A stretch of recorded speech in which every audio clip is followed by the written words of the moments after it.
latest injury victim in the Parkhead camp. That's Dom Sullivan, who was taken off early on, Tannadice last week, in the match which Celtic lost 3-0. And his replacement is 17-year-old Paul McStay, who faces the possibility of a fairy tale ending to his first season as a pro, sharing in a league championship triumph. And that's something so many experienced international players have never enjoyed.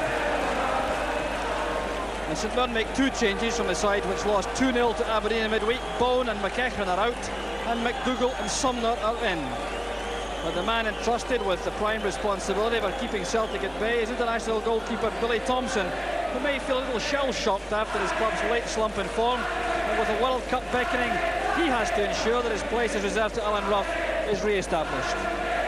So a huge roar around Celtic Park, one of the biggest crowds of the season for the end to the season, and that's conditions which are absolutely ideally suited for such an occasion.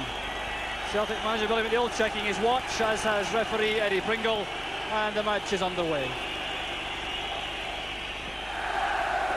So Yekin being greeted with a special cheer of his own as he plays that out for St Mirren's throw. So Celtic, after two consecutive league matches in which they failed to score, that's something of a record.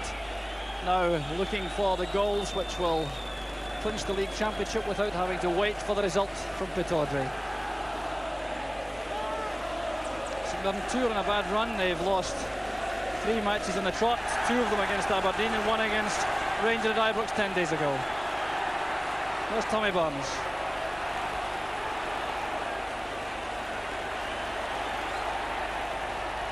Provan feeding McGrain.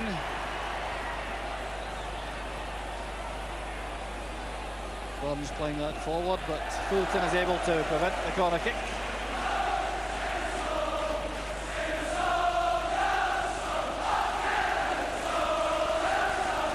There's Crenny. Ball breaking now for McStay. McCluskey trying to turn. That's Copeland covering him. Aiken returning it.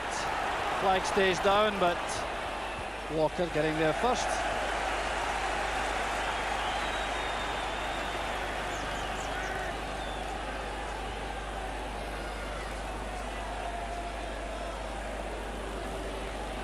Crenny again. Bringing it across, McCluskey with a snapshot under intense pressure from Alex Beckett in particular, and the St Mirren goal survives.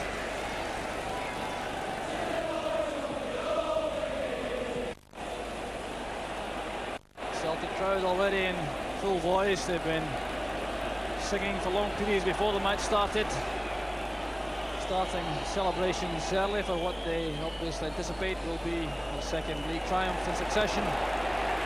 And here's Burns. A roar of anticipation. That's for Crenny. Excellent goalkeeping by Billy Thompson. For Crenny it was, carrying the threat going through the middle, and that pass from Burns. But Thompson coming out, and that'll do his confidence no harm at all. Coulton again, staying very close to Crenny in the early stages.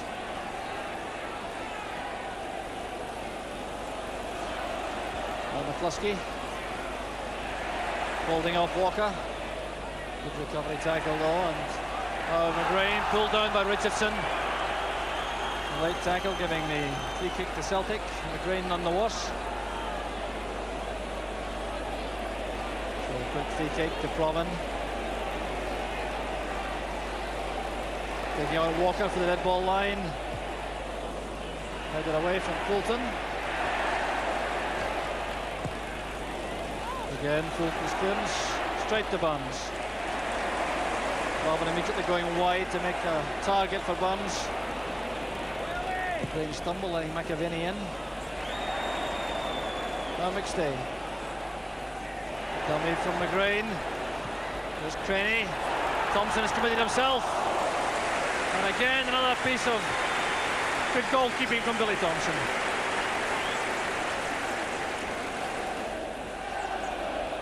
Ball breaking for McLeod. Now Crenny on the break. Looking for McCluskey. Oh, Thompson, perhaps a shade lucky there. Always anticipating that McCluskey might get a touch, using his legs, and the break of the ball falling for him. Excellent break in the left though. Crenny using his pace to go clear of the St Mirren defence in the left. The early cross looking for McCluskey. And then that ricochet from the legs of Thompson. Now Richardson. Stark has found some space on the right. That's a good turn by McDougall. And the goalkeeping of Pat Bonner matching that of his opposite number, Billy Thompson. So Bonner called into action for the first time. A great turn that from McDougall, the dummy sending the Celtic defence to the wrong foot, and the shot blocked by Bonner. Unlucky ball for McDougall. There's McStay. Headed away by Dave Walker. Very cool play from well, misjudged that by Provan, with Walker coming in very quickly to try to stifle the danger. McStay's tackle. Provan now to McGrain. That could Craney turn. Taking on Copeland. Headed away by Beckett. McCluskey off the post. And eventually scrambled clear from Danny Craney. Well, all-out hectic action in that St Mirren goalmouth. Craney first of all causing a trouble, a very good turn to get away from Copeland to play it across the face of the goal. Beckett cleared it, it was thumped in against the post. Now Roy Aitken. That was always rising, and the St Mirren defence will welcome that respite.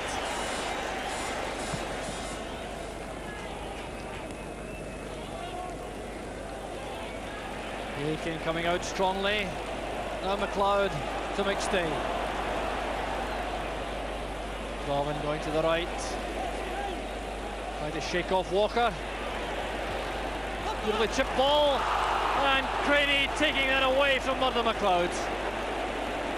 Well, the youngster wouldn't have known it, I don't think, unless McLeod called, and that might not have been heard in this racket around Celtic Park. Provan doing well to get away from Walker to the byline. The cross would certainly have left McLeod with a very easy chance, but Craney, stretching his neck muscles, just knocked the ball away from him. Sumner. McDougall waiting in the middle. That's for McDougall. No one else in the box for St Mirren. Copeland. Giving his head flick as McAdam in trouble. There's McDougall again with Aitken. And McAdam restoring order after his initial mistake. Heading it back to Bonner.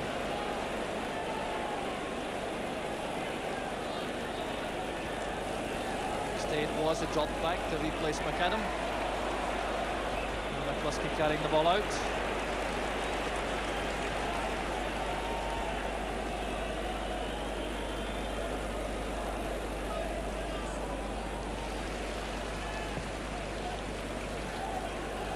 His head flick swept forward by Adam.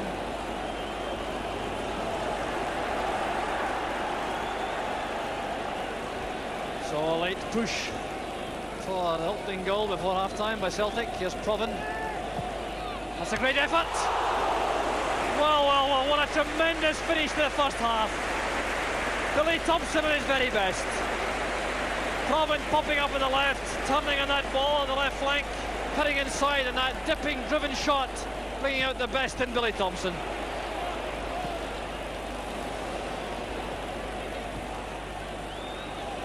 So still Celtic coming forward through Burns. Provan again, buzz of anticipation.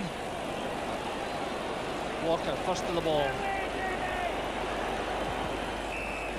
Thumping that off Paul McStay. The half-time whistle goes, Celtic 0, St Mirren 0, and there's the hero of the first half. The St Mirren goalkeeper, Billy Thompson. Well, he started the game in splendid fashion as Celtic appeared likely to overwhelm his teammates. But nothing was better than that save just before half-time from Davy Provan. Provan whirling on the ball out on the left, letting fly with his right foot, the ball going with tremendous power, dipping in goal. Thompson touching it over the top to keep the St Mirren goal intact. So, no goals in the first half. Well, a lot of excitement early on, but St Mirren coming back into the match, and Celtic still have a great deal to do.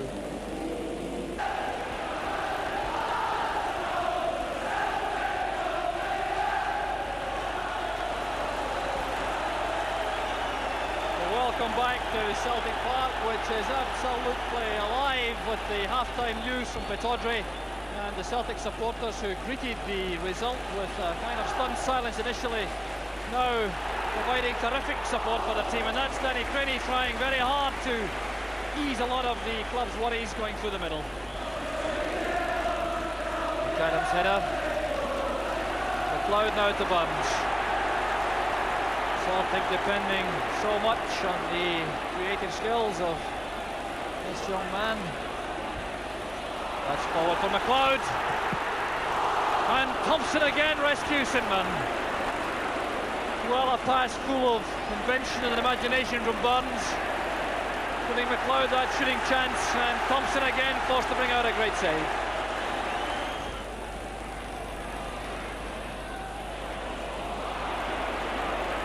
Stay having that taken away from him by Aiken. Kenny off on the run again on the flank. It's Fulton with him. Now Provan. Danger here for St Mirren, and that's a great piece of play out on the right by Kenny and Provan, but it's only won a corner kick. Quickly taken. And Thompson beating that behind for the corner kick again. It was McLeod who was providing the challenge.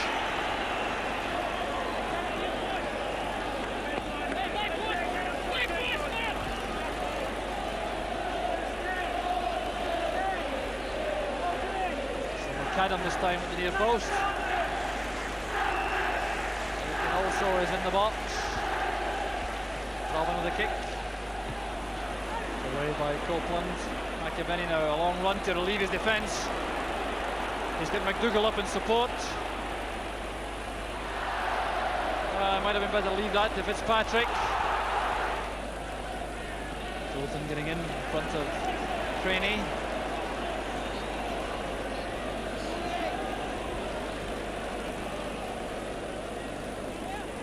Robin. That's a good turn. Well, that wasn't far away from the head of Billy Stark. I'm no doubt he tried to hit it for the corner, but very close to that top corner.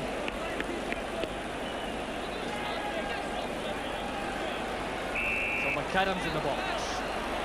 Alongside him, Roy Aiken. Corbin sliding it in. Fitzpatrick's clearance. McAvenny the only man up.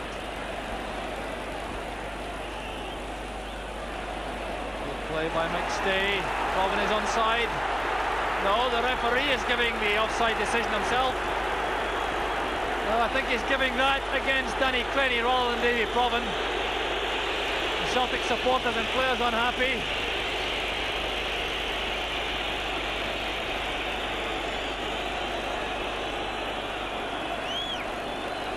Billy McNeil coming out of the dugout there in disgust at that decision. That's McStay challenging fiercely for such a young man. Provan off on his own through the middle. Now McCluskey leaving it to McLeod. And the man remaining cool in the heart of that defence was Jackie Copeland. Timing the tackle perfectly.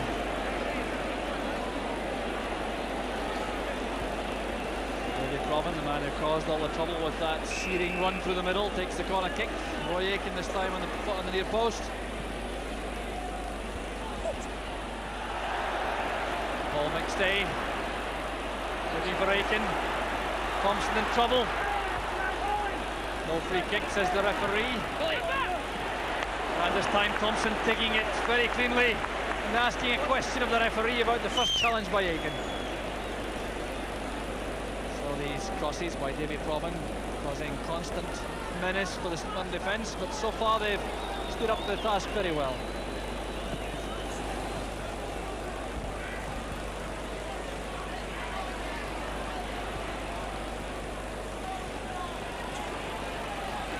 Billy Stark playing it back. Back to Fitzpatrick, and he's caught out by McLeod. Finney wants it out on the right. He's aim for Burns, now McCluskey. Oh, that's a great goal from Celtic. George McCluskey. And the Celtic bench coming out to join in the celebrations. That takes a great deal of the strain off. And what a marvellous goal it was. Created on the left. Beautiful piece of football. The build-up was quite superb, involving McLeod and McCluskey and Burns. And eventually it was George McCluskey striking it into the far post. Sumner playing it wide, giving Stark the chance for the cross. Bacon's clearance, he took a bad face knock from Sumner there. Play goes on to the other end. Penny is onside this time. Copeland getting back in a hurry. Penny taking him on. And great cover from Alec Beckett. But before anything happens, Roy Aitken will get some treatment. He's never got up since making that headed clearance in the Celtic box. His head clashed with Doug Sumner's. But Aitken now back in his feet.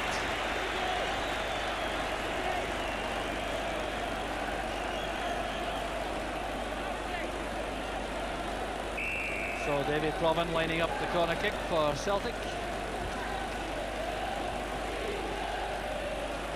McAdam got a free header. Now his goal is given. Yes, the goal is given. Walker cleared it off the line, but McAdam is congratulated. The referee racing to the centre circle. So Tom McAdam, with 27.5 minutes of the second half gone, makes it 2-0 to Celtic, and that surely puts the championship beyond doubt. Well, it was a good corner kick from Provan.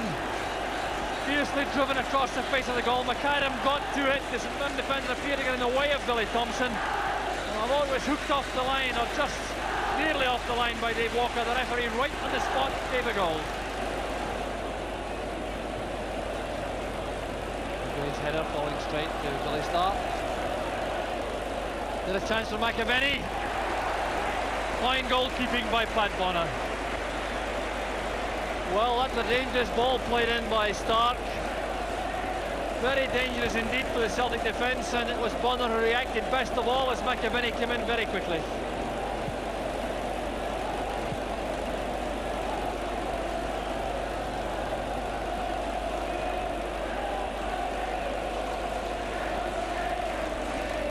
Logan bowled over by Reid.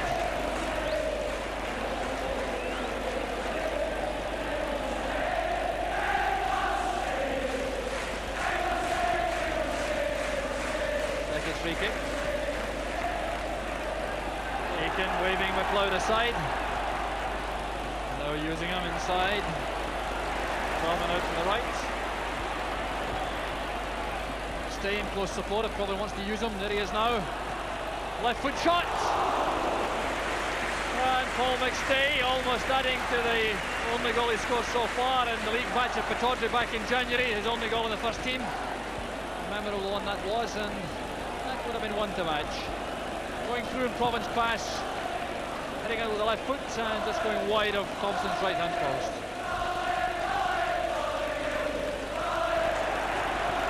Lovely touch again from Burns. Now McCluskey, and that really clinches it all. Great move again from Celtic. And well might McCluskey celebrate. And now it's a procession. The man who started it all that time was Tommy Burns. Great piece of play going forward. The pass to McCluskey was perfection. And so was the finish, leaving Thompson completely helpless. Stay getting back very quickly. Low get out on the right. Start touching it on. There's McAvenny. And Bonner happy to show his ability. McAvenny deserves something for the tremendous effort he's put into the game this afternoon. David Provan.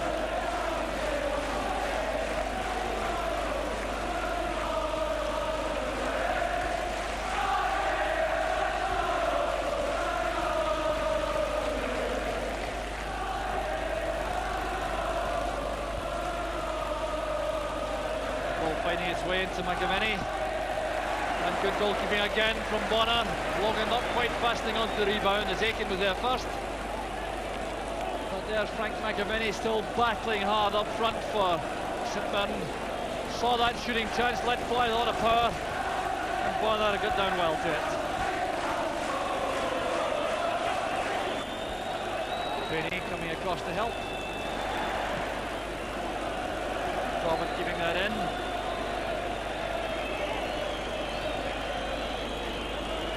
Ball's behind now for the goal kick to St as we go into time added on for injuries.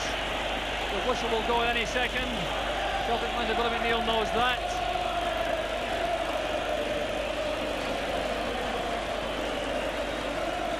The chase for McAvenny.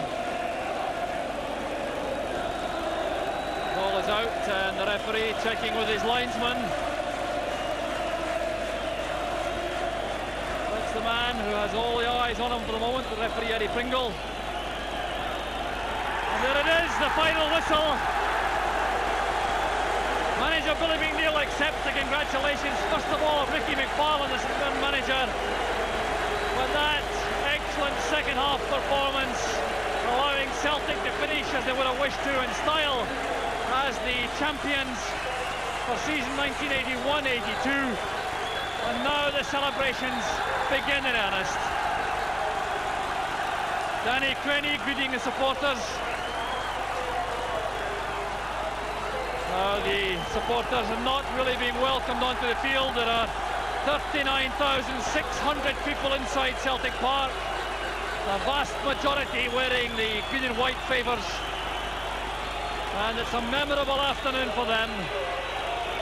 Anxiety for a moment at half-time when the score came through from Pittodrie. But Celtic answered all the questions themselves with that second half performance. Two excellent goals from George McCluskey. A fine header from Tom McAdam. And there's no doubt at all about it, Celtic have won the championship in style.